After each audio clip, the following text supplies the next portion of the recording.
एक परिवार में एक बेहद खूबसूरत लड़की रहा करती थी जिसका उम्र 16 वर्ष होता है और उसका नाम गौरी होता है। और वह जो 16 वर्ष की गौरी होती है वह काफ़ी ज़्यादा खूबसूरत होती है। गौरी का पिताजी का नाम सेठ रघुवर दास होता है और गौरी का एक भाई होता है। रघुवर दास का तेल का बिजनेस होता है और रघुवर दास अपना जो भी दुकान था वहाँ दुकान चलाते और रघुवर दास के साथ उसका एक बड़ा बेटा था वो रहा करता और दोनों बाप बेटा दुकान में बिजी रहते और जो गौरी होती है वह पढ़ाई करती और घर के काम काज किया करती। गौरी स्कूल जाती थी लेकिन गौरी इतना ज़्यादा खूबसूरत होती है, वह पूरा स्कूल में एक अकेली लड़की थी जो सबसे ज़्यादा खूबसूरत थी।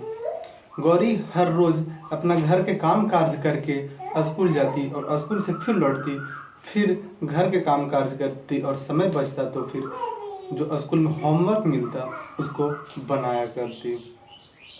एक रोज़ गौरी स्कूल जाती है और जो गौरी का टीचर होता है एक मौलवी साहब होता है।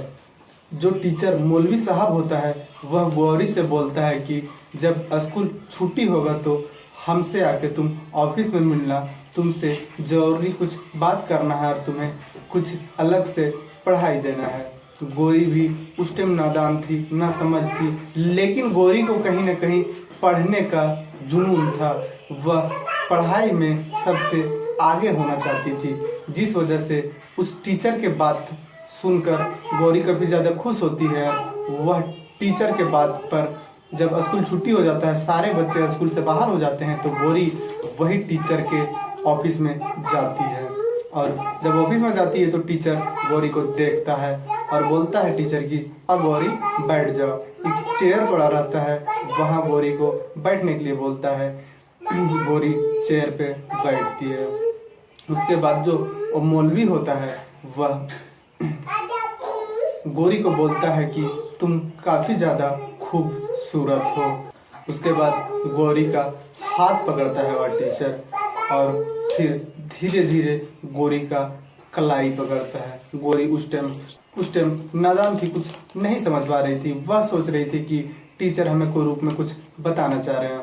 अब जब टीचर गौरी का कंधा पकड़ता है और बाल छूकर बोलता है कि तुम्हारे बाल जो है वह कितना सिल्की है, रेशम जैसा तुम्हारे बाल है। उसके बाद आंख पे हाथ दौड़ाता है और बोलता है कि तुम्हारा जो नैन है वह कितना सुंदर है, तुम जब आंख झपकती है तो लगता ऐसा है कि मानो परले आ गया है। फिर धीरे धीरे बदन के नीचे के ओर हाथ लेके जाता है और हर कुछ को तारीफ करते हुए बोलता है कि तुम्हारा हर एक वह काफ़ी ज़्यादा खूबसूरत है, भगवान ने तुम्हें बहुत फुर्सत से बनाया होगा। गौरी उस टाइम ना समझ थी, नादान थी, कुछ नहीं समझ पा रही थी। जब गौरी को वह मौलवी बोलता है कि अब तुम अपना कपड़ा उतारो, गौरी इस बात से काफ़ी ज़्यादा शर्मा जाती है और डर भी जाती है कि इस तरह का पढ़ाई कौन करवाता है।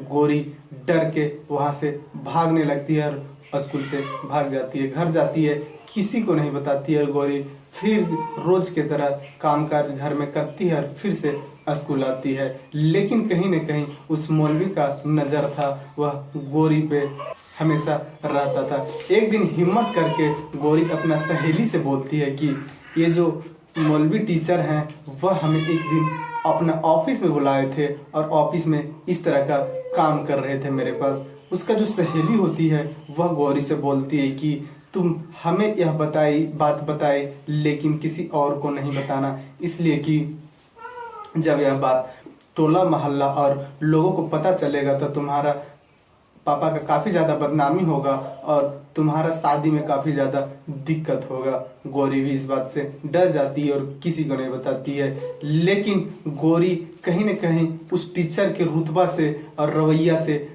काफ़ी ज़्यादा परेशान हो जाती है और स्कूल आना जाना बंद कर देती है। वह टीचर जब गौरी को नहीं देखता है तो काफ़ी ज़्यादा परेशान हो जाता है और गौरी के लिए उसके आंख काफ़ी ज़्यादा तरसने लगता है। एक दिन वह टीचर गौरी के घर पहुंच जाता है और घर पहुंचने के बाद वहीं घर पे ही गौरी का दुकान होता है और टीचर जब गौरी के दुकान पे आता है और उसके पापा मिलते हैं तो टीचर बोलते हैं कि सेठ रघुवर दास, आपकी बेटी जो है वह स्कूल नहीं आ रही है, क्या बात है।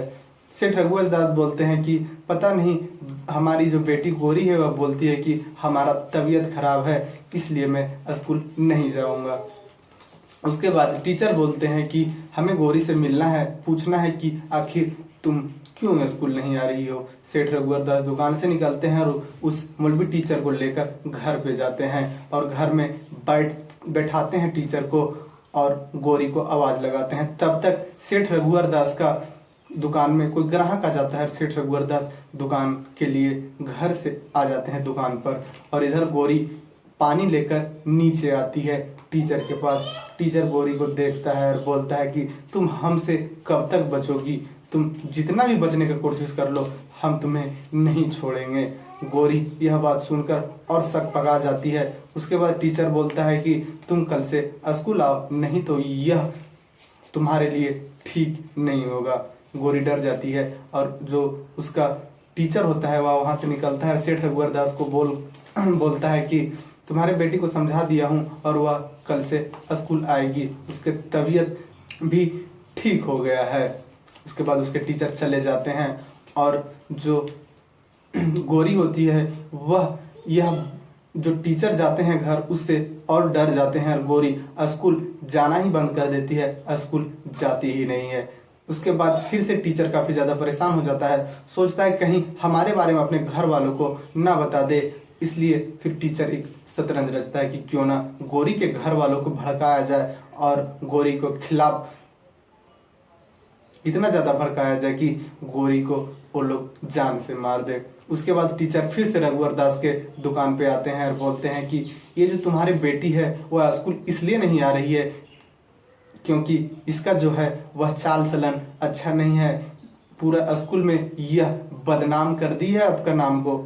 सेठ रघुवर दास बोलते हैं कि ये क्या बोल रहे हैं मेरे बेटी, ऐसा नहीं है।